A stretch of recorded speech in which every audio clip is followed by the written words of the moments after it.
So today I'm working on a fun little gardening project that I wanted to bring you along for because I think it's going to be helpful for two different reasons. The first one is shade. So I'm going to be planting in an area that gets part sun but part shade. And so those areas can be a little bit more tricky to plant because not everything is going to thrive in part shade. So I thought I'd bring you along to see what I'm going to be planting there. And the other part that's going on here is one of my pet peeves, which is I feel like landscaping is one of the most underutilized areas where we could be growing food.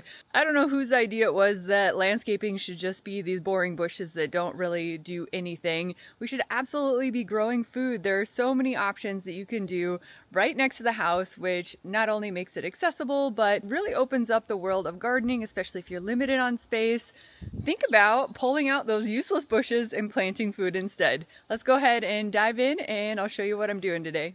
So this is the whole section here. Now I just had this section last year, so I quick kind of tilled that up, put some compost down, put some bricks, because these plants I actually brought with me during the move. These were my great-grandpa's irises, so I definitely wanted to bring those along. So that one's technically not food, but that is a special plant for me. These are blueberries, so they look great and they're gonna produce. We already have little blooms going. We should have blueberries soon. Next up is rhubarb. I feel like that is a great one to have in the landscape. It thrives, especially if you're in a cooler climate like I am in Minnesota. This is a special rhubarb plant for me because this has actually been in my family for probably 150 years now. It actually came over from Sweden on the boat, so this guy definitely came with us from the move and it's looking great already. And then this is a section that I just added yesterday, so I wanted to continue to expand. Why not? Otherwise it's just wasted space. And I originally was going to continue with the bricks here and just buy more bricks, and then I got to thinking, we have so many rocks around here, I'm just gonna go ahead and use rocks. And I think it looks really, really good. Who doesn't like free? I know I sure do, and it gives it a great natural look. Now as I'm standing here and look up, you can see our trees. So this is a cherry tree, which I love. We're gonna keep it for now. And then here is a spruce tree. That one's gonna stay. But this one over here, we're gonna take down. This is a birch tree. I love birch trees, but it has so much damage, it's kind of hard to tell. But 2 years ago, basically the whole top half of the tree snapped off and it's still hanging. You can see this is the top of the tree here. So it's time for it to go. And then that will allow a lot more sun to come through here, which will be good.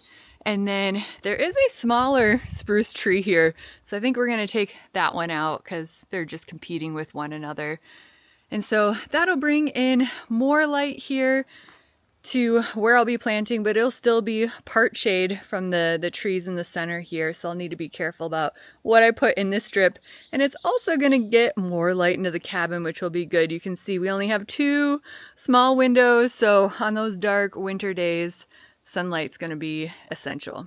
But before we get to planting, we need to head back to the big garden and pull some plants out. So I have a few perennial herbs in there that loved it back there. They did great, but they can also tolerate part shade. And I like doing the perennials for in the landscaping. So it's an area I don't have to go back in and rework over and over. So plus, since those ones will be fine in that area with the part shade, it'll free up some full sun spots for other things like corn and potatoes and tomatoes and peppers and all those things. So, all right, we're almost there. Let's dig them up.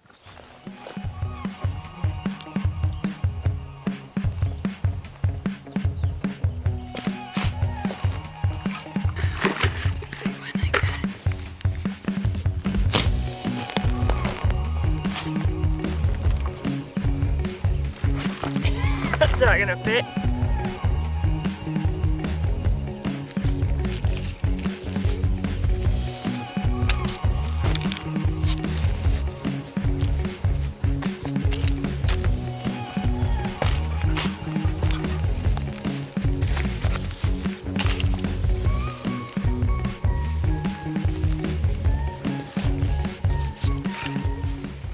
Okay, we have all of our little plant friends dug up and in their pots. I'm only keeping them in this pot just to transport them.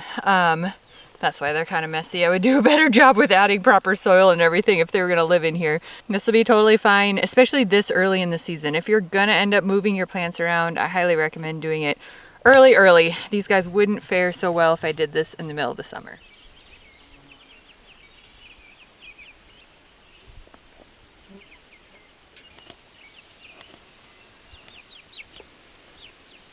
Okay, we have our plants all ready to go in the wagon. So as we make the trek back to the cabin, I thought we'd do a quick chat about what exactly is part sun and what exactly is full sun, so that you'll be able to know what category the area that you're thinking of lands in. So full sun is where your plants have direct sunlight for at least 6 to 8 hours. So not just is light out, but direct sunlight from that blazing sun. And then part shade, which is the category that my area is in my landscaping, is when there's direct sunlight for only 3 hours. Now there still needs to be some direct sunlight. So if it's full shade all day, not much direct sun, that's full shade. And there's not really much for vegetables that are really gonna thrive and produce with that situation. But as long as you have 3 hours of direct sunlight, which I do, kind of morning sun and then afternoon sun, you'll be golden, at least for a few plants. I wouldn't put tomatoes there, but we'll talk through which ones will work well in a part shade environment. All right, so now I'm gonna get busy just arranging all my plants. I'm gonna bring up some others from over there, get everything laid out, and then we'll go through it together, talk about which ones are the best ones for a part shade environment, so that you can hopefully find some good ones that'll thrive in your garden too. There are also 3 plants that I would never put in my garden or my landscaping. We'll make sure to talk through those as well.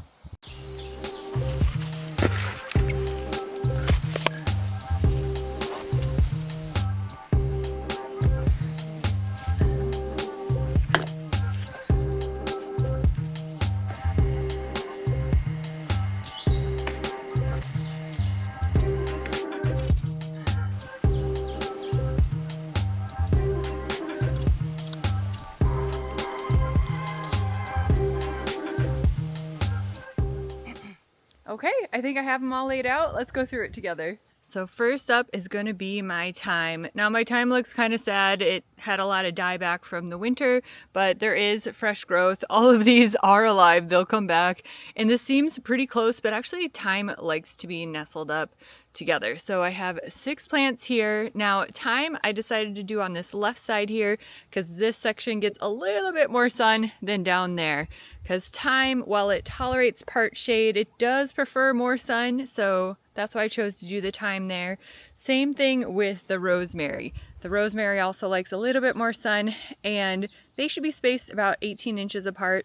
I did it a little bit closer because rosemary typically doesn't come back in zone 3, zone 4 Minnesota, but I'm kind of wondering, it's going to be sheltered here with the side of the house. It's going to be warmer naturally just from the heat coming off the building, and then just protected from wind. So I'm wondering if it might come back, and if so, I can give it more space, but we'll see what happens here. Next up are the lettuces. Lettuce does pretty well with part shade, and the other plus is that they're going to be less likely to bolt as soon as the weather gets warm. So these guys are going to be great here. They're spaced about a foot apart.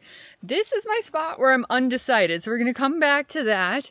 Next up, I'm going to be direct seeding some cilantro. Cilantro does best with direct seeding. And if you've ever grown cilantro, you know how much it loves to bolt or go to seed. So I think it's going to love a little bit of shade. It's going to keep the leaf production going a little bit longer and keep it from bolting. So I'll be doing that around here. And then these guys were looking a little sad. They've not been liking their life in the pot. So I went ahead and put them in the ground immediately.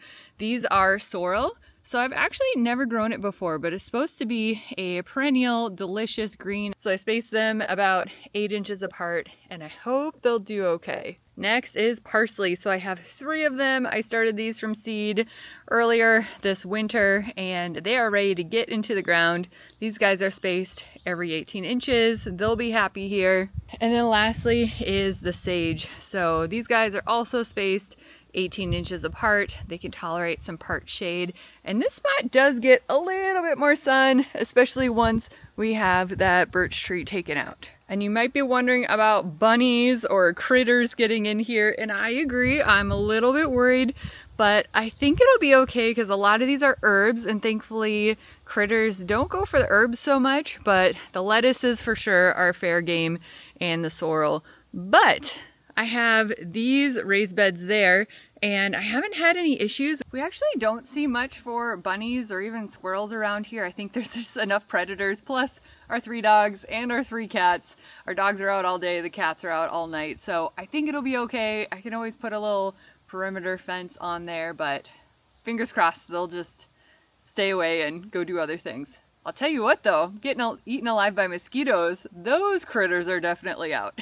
So for this open space, I am undecided. I don't have any spare large plants that would tolerate part shade that I want to throw in there, but I think I might direct seed some turnips, maybe my rutabagas, and maybe some radishes, something in there.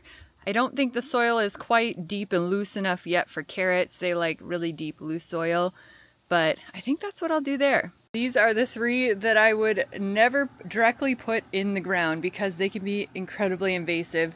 So this is mint, this one is lemon balm, and this one is oregano. While I love them individually, they can absolutely take over. So I always grow them in pots and they're gonna do just fine in these. And I like the light colored pots because then I feel like they don't get quite as hot and baked out in the middle of the summer. So these guys are gonna do great in their own secluded environments. I even have them on top of the concrete to make sure that the roots don't come out of the holes and start spreading under the ground that way. So that's how things like mint likes to grow. It sends out little runners underneath, and so it's almost impossible to control once it gets started. And I'm really excited about that new garden spot because that just opened up a lot of availability in these front raised beds. So these guys get pretty decent sun. So we get kind of full sun from there all the way over to there. And so this is where I originally had my herbs and was planning on planting them. So this is open now.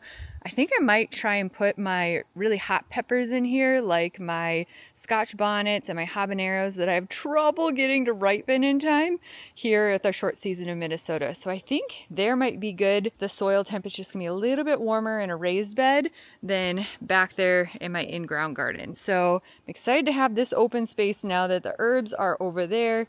I also had my lettuces here, and so this is open that I can utilize. These are my baby greens. These I can't transplant. They are there, but we're enjoying it. We're doing a cut and come again harvest. You can see over here the other night we had our first harvest, so I went along and kind of cut there and pulled the tops off, and they're already starting to grow back. So love that about the baby greens. These are daikon radishes, so they're starting to come in. This is for making kimchi, so I can't transplant those. They are committed there. And here we're starting to get radishes coming in, and these are turnips. And then over here I have an open spot as well. I was gonna do a fall crop of rutabagas here, but maybe I'll do them over there instead. We'll see. And then over here are all perennials. This spot is all accounted for. So these are my strawberries. They're looking good. We're gonna get some strawberries soon. We already have the blooms going. This is my St. John's wort. And then this is a marshmallow plant. So I'm excited. I think this new little garden area is gonna really work out well. I'm gonna get busy getting everything in the ground now, but I just want to encourage you to rethink your landscaping and make it edible landscaping. Feel free to get in there. This is the perfect time. This season is still early. So of course there are more plants out there that you can utilize these part shade spots in. I only just did a few, so on the next few shots of my garden, I'll upload some text that gives you some good visuals on all the different vegetables you can think about and herbs for if you have a shaded spot like that. So make sure to hit pause, take a screenshot, or write it all down so that you can have the complete list. Thanks again for being here. I so appreciate your support, and make sure to like and subscribe if you haven't already. Otherwise, I'll catch you on the next one.